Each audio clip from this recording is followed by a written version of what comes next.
আমাদের মনে রাখা দরকার যে সামনের দিনে যে চ্যালেঞ্জগুলো আসছে তা কোনো দেশের পক্ষে একা মোকাবেলা করা সম্ভব নয়। মাননীয় সভাপতি, বাংলাদেশের অগ্রগতি উন্নয়নের অভিযাত্রায় জাতিসংঘের অবদানকে আমরা সাধুবাদ জানাই।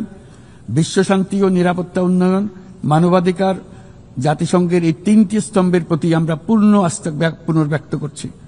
আমার বক্তব্যের শুরুতেই আমি বলেছিলাম যে আজ 8 দশকে জাতিসংঘ বারবার দেখিয়েছে যে বহুপাক্ষিক কূটনীতি মানব জাতিকে আরো ভালোভাবে একসঙ্গে বেঁচে থাকার সহায়তা করে।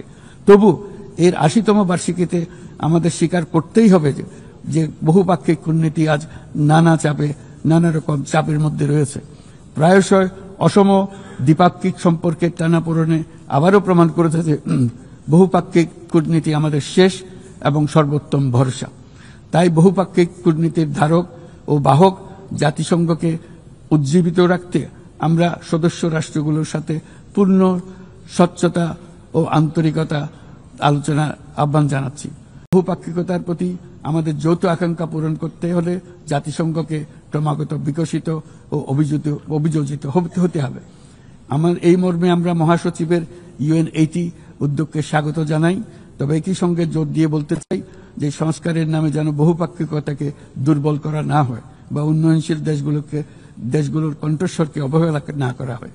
সংস্কারের একমাত্র লক্ষ্য হওয়া উচিত মাঠ পর্যায়ে বাস্তব ও ইতিবাচক পরিবর্তন আনা। জনাব সভাপতি, গত বছর আমার জনগণ প্রমাণ করেছে যে জগতে অন্যায়ের বিনাশ অবশ্যম্ভাবী।